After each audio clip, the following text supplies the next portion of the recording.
and thank you for joining us. Since the Trump administration announced sweeping new tariffs, there's been mixed messaging from the White House. And we know our viewers have questions about what everything means for them, whether it's your 401k, mortgages, or the cost of everyday items. We wanted to provide some clarity on things you may be confused about when it comes to the Trump administration's tariff policy. So we have asked you to send in your questions, and tonight our Money Watch experts are here to help answer. CBS News business analyst Jill Schlesinger and Money Watch correspondent Kelly O'Grady here with me on set all night. We're not letting you go anywhere. You've got coffee. I do. What do you have? I got a little tea. All right, we got tea. We got caffeine. We're good.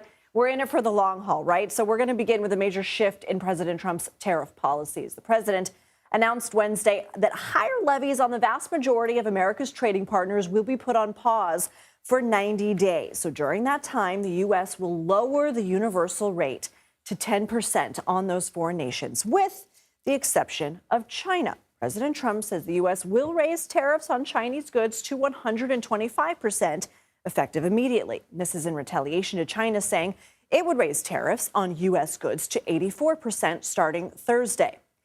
At the White House Wednesday, President Trump was asked what led to his decision.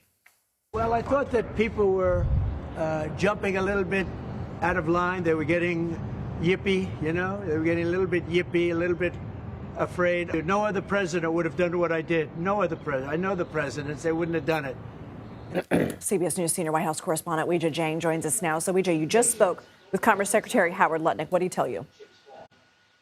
Well, we were trying to get a sense, Lindsay, of exactly what changed between, just 2 days ago when the president was directly asked whether he was considering postponing or pausing these tariffs. And he said, no, that's not on my mind. And today, when obviously we saw this pulling back, and we tried to ask if that had something to do with the markets, in particular the bond markets. And I'm sure Jill and Kelly are going to explain much more eloquently than me. And, Lutnick explained that, it was because the sheer volume of calls from more than 75 countries who were clamoring to get a trade deal. But, Lindsay, I pointed out that those calls started pouring in the day right after Trump made this announcement last week.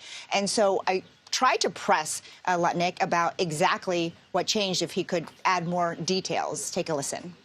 What changed in the last 24, 48 hours, if it wasn't the market? Well, remember, people calling and saying, I'd like to talk, but offering the same old was not going to move the needle. What happened is the prime minister started calling their heads of trade, and they started making offers that were the right kind of offers, the right kind of thinking, the right way of addressing how things are going to change. And it became very, very clear that we can get there. But it's notable, Lindsay, that the administration has not announced any concessions from any country, but they are obviously expressing optimism that that will happen ultimately. Should also point out that Treasury Secretary Scott Bessent said that this was always the plan. No, Weijia, we have been getting viewer questions. We're going to be asking our experts. You are one of those experts, so I want to pose a viewer question to you. And this person asks, are these massive tariffs meant to either pressure other nations into more favorable trade deals in the eyes of this administration, or is it meant to pressure American businesses to do more domestic manufacturing, or both? Weijia, what say you? I think President Trump has made pretty clear that for his grand vision of a new era for Americans' manufacturing sector, for the American economy, it really is a mix of both. And so he wants there to be these trade deals, which does add more pressure to American companies to boost their manufacturing, because even though these tariffs are not the high reciprocal rates that he first announced, they are still there. They are still at 10% across the board. And so, for some companies, that is quite significant. So the president's hope is that they will rely less on foreign imports and start, boosting their own manufacturing. His hope is that companies will move here, move more employees here. Of course, time will tell, because there's a lot of other factors that have to be considered when big companies are making decisions like that. Weijia Jiang, thank you so much. Let's go ahead and take a look at how the markets were reacting to this announcement today. We've all been on the roller coaster and seen the market's behavior. So the Dow today closed up almost 8%. The tech-heavy NASDAQ up more than 12%. S&P 500 up 9.5%. And we've been talking about this today, Kelly. Not enough to make up for the losses that we've seen over the last week. No, but if you were watching the Dow, I mean, immediately when this announcement came up, there was a big spike of green, and it was the single biggest day that we have had for a rally since 2020.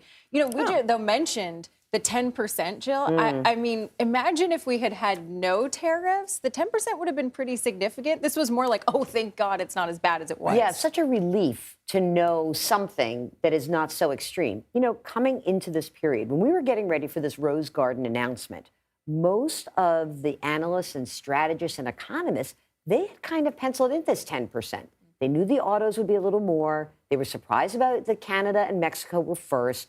But I think that the sentiment was we're getting 10%. And if that had been announced, if this deal that's right now, the pause deal, were announced on that day, I think we would have gotten actually a relief rally to have the news out.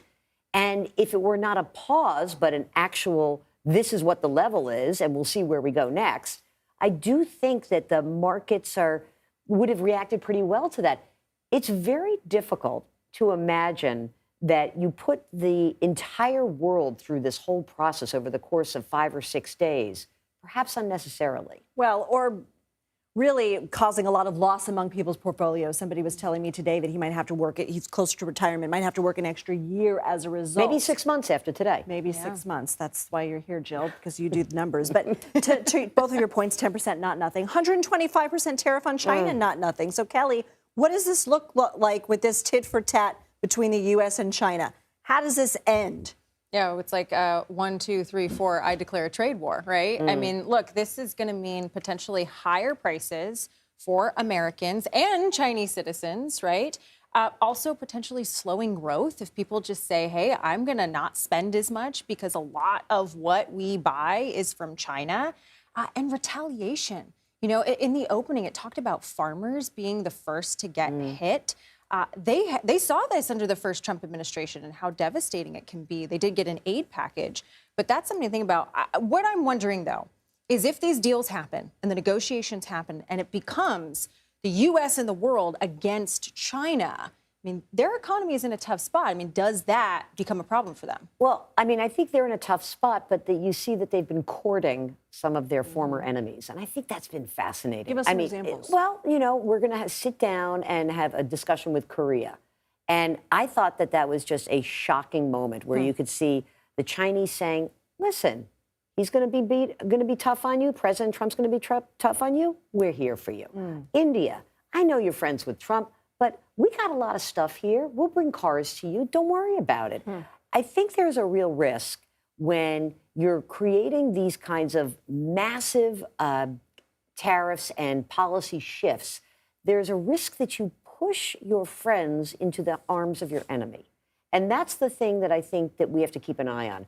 You know, it's not that long ago where Germany was buying a lot of energy from Russia. And that all had to get undone very quickly with the war in Ukraine. I think that there are people who are watching this geopolitically and economically and seeing, where are the chips going to fall here? We're not sure. We're going to continue to pull on that thread throughout this hour, but I do want to get to another viewer question. Why is it okay for other countries to charge tariffs, but not okay for the U.S. to do the same? The president's been saying the global trade right now is completely unfair. He's trying to level the playing field. Oh, I mean, look, there is something to be said if there is an unfair playing field on certain products. And I think that we would feel a little bit more secure in the idea of we're leveling the playing field if we didn't have such a blunt on a piece of cardboard rollout of a plan. If they said, look, what we did is, and I understand this is what they did, that there were a lot of economists that went from the government and went and talked to companies and said, where's the pressure point? How can you sell through? Where are you feeling the pain? And then you come up with a more nuanced, like you take your scalpel out, you don't take this hatchet to the entire trade regime that's been working, not perfectly, but pretty well for 80 years or so. You know, I just want to pick up on that because, look, it is okay. It is okay for the U.S. to charge tariffs. You know, it's really the difference between a protectionist versus a global mindset. I think where I've heard a lot of economists and analysts push back and say, Canada, Mexico, I mean, come on, we've got a trade agreement with them. They're so and important. one that Trump negotiated. Exactly, in his first term. But, you know, some of these countries that do keep out American businesses, like, yeah, let's try and level the trading platform here. So another question that we have is, how do these tariffs impact everyday consumers, especially when it comes to something we've all seen, prices at the grocery store or the hardware store?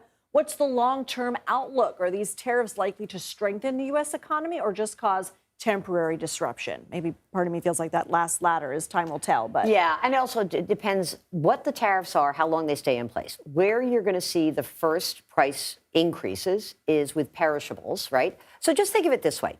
There's a bunch of stuff that's on the racks of stores all over the United States. A lot of that stuff has been imported. And once that stuff is sold, we're going to have to see whether these companies are going to restock their shelves. When they restock their shelves, what's going to happen? There's going to be a tariff due, and Walmart might say, okay, we're going to import that. We're going to bring that on our shelves, and now we're going to pass along that price increase to you, the consumer. The longer tail of the effect of the price increases would be with places that have a lot of inventory. So if people go out and buy a ton of cars in the next 3 months and they run out of inventory fast, then you're going to see prices go up pretty dramatically for cars. And I think that in all of these little areas, it is going to be an inventory. And I think that I'm pretty sure when you reported on this, that there was a real inventory buildup in the first quarter in anticipation of these vehicles tariffs. particularly? Yeah, and actually, though, with vehicles, we just did a story the other day. So many people have already come in that inventory has gone down.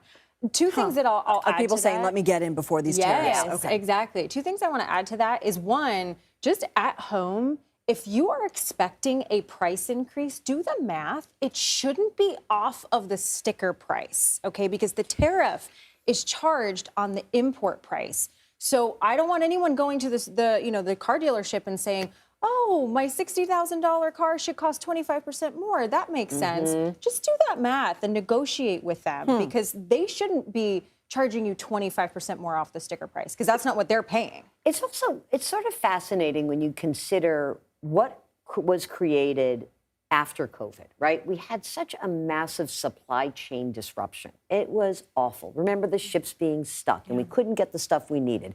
And I think a lot of companies were trying to diversify their risk when it came to the supply chain. The supply chain actually got longer from what it used to be.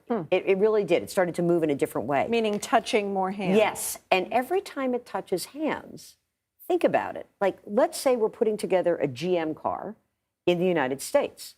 The parts that create that car may go back and forth across the U.S., Canada, Mexico border up to 8 times. Wow. 8 different times you're going to pay a tariff. So to your point, Kelly, I think that idea that, like, wow, we're punishing our partners.